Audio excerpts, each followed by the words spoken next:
Kita memasuki bulan Muharram atau yang lebih akrab didengar dengan bulan Suro. Bulan sakral yang dirindukan, namun sekaligus patut diwaspadai. Karena untuk sebagian masyarakat, pengertian bulan Suro dianggap memiliki daya spiritual. Bulan Suro lebih dari sekotak paket yang di dalamnya terdapat asumsi magis, angker, bahkan pantangan-pantangan yang jauh dari nalar.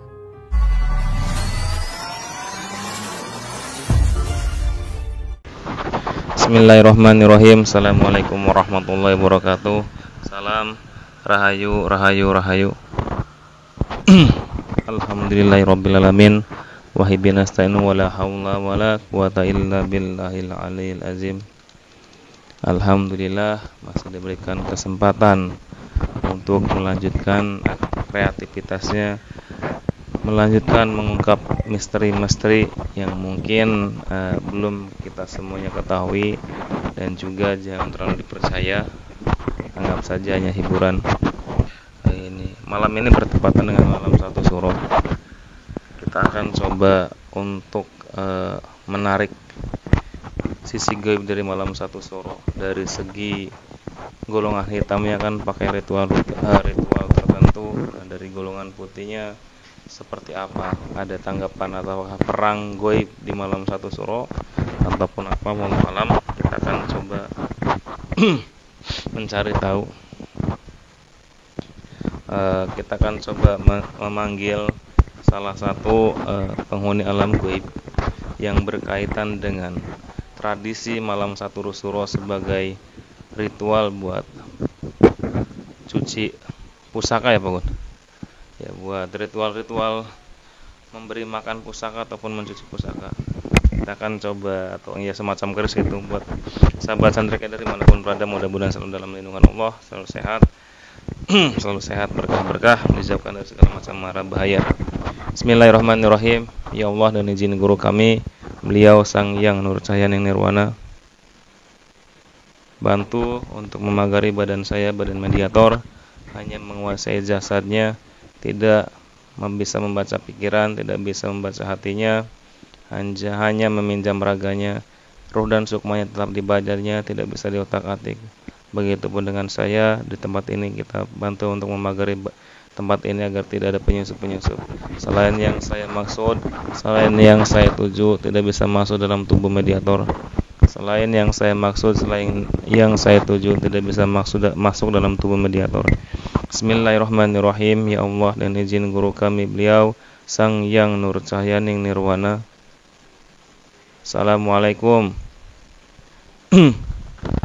Alam goib, jin, setan ataupun siluman, jin ataupun siluman yang mengetahui asal usul malam 1 Suro sebagai ritual persembahan mencuci pusaka, jimat, dan segala macam bentuknya, yang mengetahui ataupun yang mencetuskan adanya malam 1 Suro sebagai ritual persembahan, dengan izin beliau Sang Yang Nur Cahaya Ning Nirwana, mohon kehadirannya, mohon masuk dalam tubuh mediator, mohon kehadirannya, mohon masuk dalam tubuh mediator.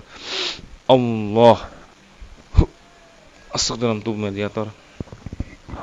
Terus kuasain raganya, selain yang saya tuju, tidak masuk dalam tubuh mediator. Sallallahu alaihi Muhammad.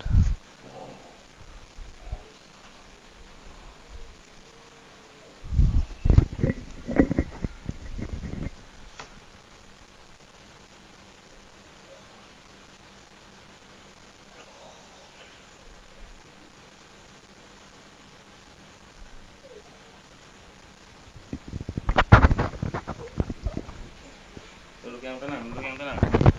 Jadi bentuk manusia. Allah. Jadi bentuk manusia. Geser sini. Duduk sini, geser sini. Sini, geser sini. Diam, tenang. Terus sinkronkan.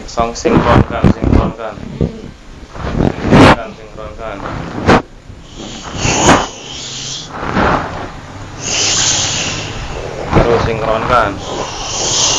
Yang tenang.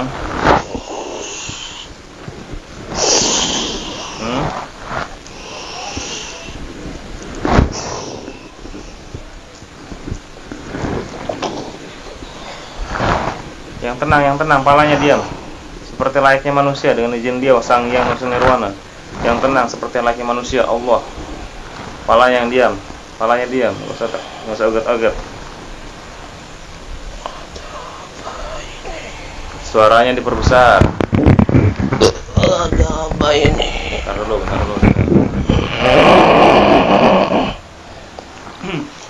Memanggil saya. Dengan siapa ini, Mbak? Saya Raja Naga. Raja Naga. Iya, di pantai selatan. Sampai Raja Naga dari pantai selatan? Iya. Utusan dari Nyi Roro Kidul. Nyi Roro Kidul. Sampai sudah Islam? Saya belum. Nyi Roro Kidul sudah Islam apa belum? Yang lama sudah hilang. Nyi Roro Kidul yang lama sudah hilang? Iya. Oh, hilang kenapa? Sudah dihancurkan. Dihancurkan? Iya. Itu orang-orang yang pesugihan dengan beliau gimana sekarang nasibnya? Itu tipu daya iblis. Udah iblis. Menyuruh jin-jin.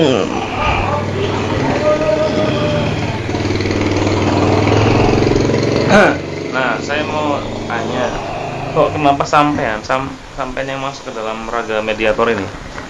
Saya diutus. Tapi boleh datang ke sini kan? Sama penguasa Nyi Roro Kidul yang sekarang? Sama penguasa Lamkoy. Sampean berarti kan yang tahu asal usulnya satu Muharram malam satu suro ya. Malam satu suro sebagai ada yang persembahan, nyuci pusaka, nyuci benda-benda mistik. Itu zamannya Mataram kuno, Mataram lama. Zaman Mataram kuno. Iya. Suaranya yang besar. Yang gagah suaranya. Pada saat kerajaan yang dipimpin oleh Pakubuwono pertama. Pimpin siapa? Pakubuwono pertama. Untuk menghargai, menjunjung tinggi, terutama tata krama dan peraturan, adab, kebiasaan orang-orang Jawa kuno. Bentar, palanya diam saja kalau diam. Suara yang besar. Udah palanya gini aja, mentok, udah diam gini. Itu untuk menjunjung tinggi kebudayaan Jawa kuno. Tapi kan untuk sekarang ya banyak yang nyimpang itu. Betul. Karena dari maksud orang sendiri itu melihara pusaka atau benda-benda bertua udah beda tujuannya. Bukan menghargai adat istiadat, tapi untuk memuja dan minta ke barang pusaka itu sendiri. Yang mana barang pusaka itu udah dirasuki dan dimasuki oleh jin iblis di dalamnya, sehingga lupa akan adatnya, tapi lebih percaya kepada hal-hal mistis.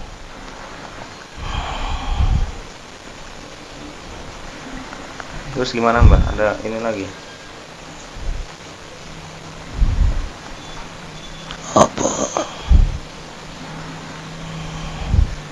Apa ya? Nah itu kan kalau dulu kan untuk menghargai benda-benda tersebut, intinya ya dirawat lah, bukan buat aneh-aneh yang seperti sekarang. Lebih menghargai warisan budaya bangsa atau leluhur-leluhur yang telah memperjuangkan tanah air ini. Nah itu kan dulu seperti ini. Nah sampean kan sekarang tahu perkembangannya kan? Betul. Malam satu suro kan jadi tempat ritual. Ya itu karena manusianya udah banyak disesatkan oleh jin dan iblis yang ada dalam hati dan pikirannya. Karena lebih banyak yang memuja untuk meminta kepada hal-hal gaib. Itu yang sekarang menyimpang, bukan menghargai warisan-warisan leluhur yang hanya sebagai benda biasa atau pajangan atau sebagainya, tapi lebih menghargai apa yang dalam isinya itu, menganut ilmu-ilmu hitam, banyak yang diisi oleh hal-hal yang tidak diinginkan, hal gaib yang membuat nyesat tujuan-tujuan orang itu. Nah, sekarang pastikan sampean tahu, sampean kan udah hidup mungkin ribuan tahun kan. Sampean itu bangsa apa, Mbah? Saya jin. Jin. Iya. Bentuknya naga. Betul.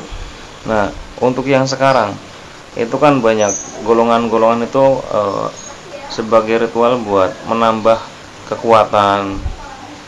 Banyak yang mungkin ya amit-amit ya, astagfirullahaladzim, intinya naudzubillah min dzalik. Banyak yang sampai menumbalkan nyawa, pakai darah, ada yang darah hewan, darah manusia. Nah, itu pendapat sampean gimana? Hal-hal itu udah menyimpang.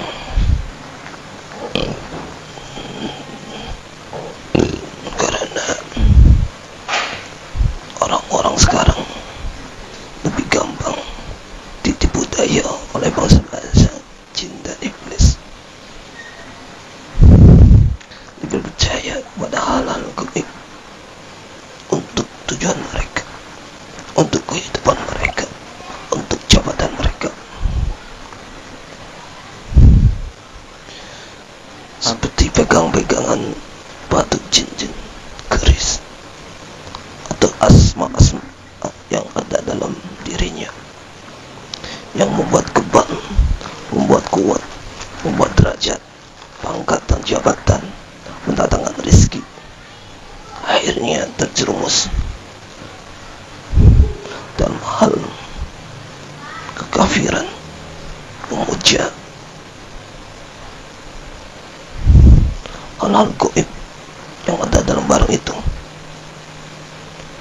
asma-asma, batu-batu atau keris yang diisi saat tidak sengaja dihuni oleh iblis jin-jin berjuta-juta di situ, menyedot energinya, sukmanya mereka yang nanti ditahan pada saat akhir hayatnya, jadi tumbal apa yang dia berikan selama ini akan dirasakan pada akhir hayatnya nanti. Mereka tidak tahu bahwa kebiasaan itu menyimpang karena sudah ditunggang oleh iblis di situ, yang tadinya hanya sebagai untuk pajangan biasa, menghargai leluhur, sekarang lebih percaya pada isi yang ada dalamnya, yang membuat orang itu yakin bahwa benda ini yang mendatangkan keselamatan, mendatangkan rezeki. Akhirnya akidahnya tersesat. Ini berarti udah jauh menyimpang, yang harusnya yang tadinya menghargai peninggalan leluhur yang buat memperjuangkan negara Indonesia, malah sekarang jadi tempat pemujaan. Nah, ini Mbah, apakah di malam satu suro itu ada perang gaib, Mbah, antara golongan putih sama golongan hitam, Mbah? Kalau secara gaib, sebenarnya hal-hal mistis itu dimanapun, hari apapun, peringatan bulan itu tetap ada, tergantung keyakinan orang itu masing-masing. Karena orang yang meyakini hari, jam, bulan bertentangan dengan dirinya akan terjadi, itu yang membuat keyakinan orang itu seperti orang-orang Jawa dahulu yang membuat aturan bulan ini tidak boleh hajatan, bulan ini tidak boleh bepergian, yang akhirnya tampaknya pikiran dan hatinya menjadi terus diganggu dan dirasuki bahwa hari itu, bulan itu, tahun ini akan terjadi bencana. karena dari mereka sendiri, keyakinan mereka sendiri. Oh, berarti itu kayak weton, terus hari apa namanya, pamali lah, bahasa-bahasa pamali, terus hari apes seperti itu juga, yang tadinya itu bukan kepercayaan biasa sekarang jadi terlalu berlebihan atau gitu, apa gimana, Mbah? Ya, karena keyakinan orang itu sendiri, meyakini hari ini, bulan ini, tahun ini, jam ini yang bertentangan dengan mereka akan menyebabkan musibah, akan menyebabkan bencana yang gampang ditunggangi oleh jin dan iblis. Setiap dalam diri manusia pasti ada yang dihuni oleh jin dan iblis yang membuatkan energi mereka meningkat, rasa ketakutan, rasa keinginan, rasa was-was, sehingga apa yang mereka takutkan, inginkan akan terwujud. Berarti sesuatu kepercayaan, misalkan kamu tidak boleh berpergian hari Sabtu misalkan, yaitu bangsa jin, iblis, siluman itu memanfaatkan kepercayaan tersebut untuk di sebuah apa nama, intinya untuk dibuktikan dengan malah jadi sesuatu yang jadi gitu, Mbah. Iya. Kadang orang-orang meyakini hari itu jangan pergi, dan dia pergi, akan terjadi sesuatu bencana. Akhirnya para jin dan setan bekerja untuk menjadi sebuah kecelakaan. Jadi orang itu meyakini bahwa apa yang diyakini itu betul, padahal itu salah. Karena tidak ada hari, bulan, dan tahun pun yang bertentangan dengan musibah, bencana, atau apapun. Karena keyakinan seluruh manusia yang itu menyewujudkannya, yang menjadi bangsa kami, energi semakin meningkat. Dia tidak berpegang pada keyakinan kepada Tuhannya, tapi berpegang keyakinan pada akal dan pikirannya. Itu yang manusia sekarang pegang. Oke. Jadi menurut Mbah Raja Naga dari Pantai Selatan, nah ini ada sebuah apa namanya, budaya sih kalau di Pulau Jawa sendiri tuh ya, budaya kepercayaan tidak boleh. Ini apa ini? Itu jam-jam, Mbah. Kenapa? Ada apa dengan jam-jam tersebut? Semuanya ini suatu penghalang bagi kami. Penghalang gimana? Bangsa jin tidak bisa masuk apa yang dipakai orang ini. Gimana maksudnya? Orang yang tenang, saya tidak nyerang. Saya tidak menyerang. Sampean kan di sini sebagai narasumber. Saya tidak akan menyerang sampean. Ini juga tidak akan menyerang. Sampean bisa lihat sendiri di sini tidak menyerang. Kecuali sampean berbuat yang tidak baik. Betul? Sini aja, geser ke saya, tenang aja. Nah, tenang. Maksudnya orang yang memakai ini tidak bisa dimasuki oleh bangsa jin. Itu menghalang bagi kami. Penghalang, berarti bisa jadi pagar goib ya? Cara goib itu sangat-sangat tidak bisa ditembus. Secara goib tidak bisa ditembus. Ya, karena ini jam-jam didoakan khusus dari guru kami Sang Hyang Nursain Nirwana buat pengobatan, buat ya penghalang-penghalang santet segala macam, buat obat medis maupun non medis. Tenang aja, Mbah. Dengan gelang saya gimana ini? Udah, tenang. Jangan dibuka. Tenang. Yang malaikat dalam gelang, santai. Ngobrol. Nah, ini tadi kata Mbah Naga yang dari Pantai Selatan, karena tadi saya manggil yang tahu seluk-beluk malam satu suro, dan yang beliau yang diutus datang ke sini, dan beliau juga ketakutan lihat jam-jam sama gelang yang saya pakai karena ini buat pengobatan. Nah, ini kepercayaan yang sangat melegenda yang sampai sekarang pun ya luar biasa, bahwa kita tidak boleh misalkan kakek atau nenek kita meninggal hari Sabtu, ataupun orang tua kita ada yang meninggal hari Senin, kita tidak boleh bepergian hari Senin, katanya hari apes ya, karena orang tuanya meninggalnya hari Senin. Itu bisa jadi malah jadi nanti katanya celaka, ada musibah. Nah, ini peran bangsa jin siluman iblis itu memanfaatkan sebuah kepercayaan untuk mewujudkan menjadi sebuah kenyataan. Makanya kalau kita berpikir positif, kita usahakan selalu berpikir positif, ya kita pun hidup lebih tenang, tidak was-was. Apalagi kita sering berzikir, zikir dalam hati Allah Allah Allah Allah, ataupun sholawat sallallahu ala Muhammad sallallahu ala Muhammad sallallahu ala Muhammad, insya Allah hati kita lebih tenang. Makanya buat siapapun, buat saya pribadi, buat sahabat Santricader ataupun siapapun yang menonton nanti, usahakan di saat kita akan bepergian, berdoalah minimal bismillah, karena dalam sisi kegoibannya itu ada sebuah bentengan, ada sebuah yang membentengi. Mungkin amit-amit, nauzubillah min dalik, misalkan mau ada sebuah kecelakaan di depan kita itu udah siap-siap akan mencelakai kita, tapi tiba-tiba ban kendaraan kita ataupun misalnya kita bawa motor, kendaraannya bocor, kita terhenti perjalanannya, jangan bilang apes, tapi siapa tahu itu sebagai penghalang buat yang akan terjadi ke depan kita. Apapun yang terjadi, syukuri, nikmati, dan jangan pernah banyak mengeluh. Betul Mbah apa yang saya katakan?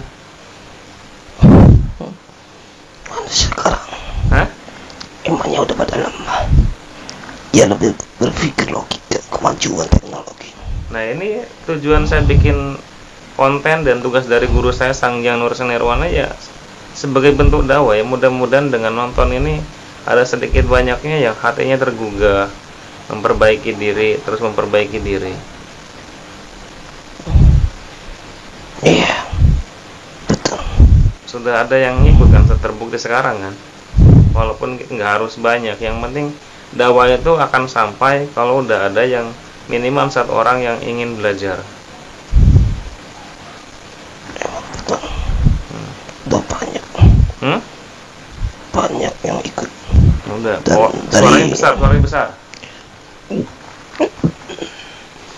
Dan banyak juga yang tidak suka, karena bangsa kami, jin dan iblis, mengembuskan rasa-rasa curiga, rasa-rasa marah, iri, dengki, supaya tidak bisa ikut kepada apa yang beliau ajarkan. Ya, itu mah hal lumrah. Kanjeng Nabi aja waktu zaman dahulu banyak dihujat, banyak dibenci, tapi nerimo. Ya, kita sebagai umatnya ya, kalau misalkan kita menjalankan ibadah tidak ada yang syirik, tidak ada yang suka, berarti ibadah kita ada yang salah. Bukan sampean senang orang dipuja-puja, tapi ibadahnya kosong.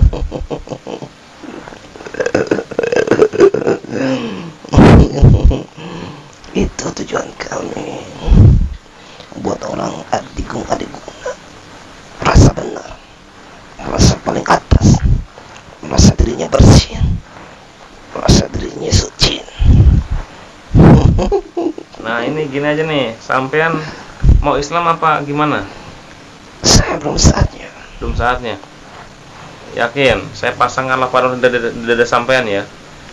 Ini tidak akan menyakiti sampean, tapi kalau sampean berdusta dan tidak Islam pada waktunya, sampean meledak. Siap, Mbak? Berarti sampean kalau ini berbohong sampean.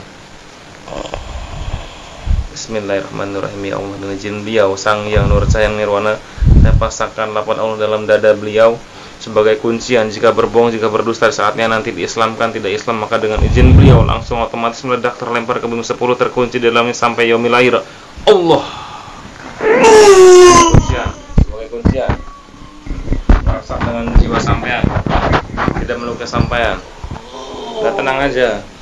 Itu energinya samar dengan sampean. Energinya samar dengan sampean. Yang tenang, yang tenang. Yang normal kembali, Allah.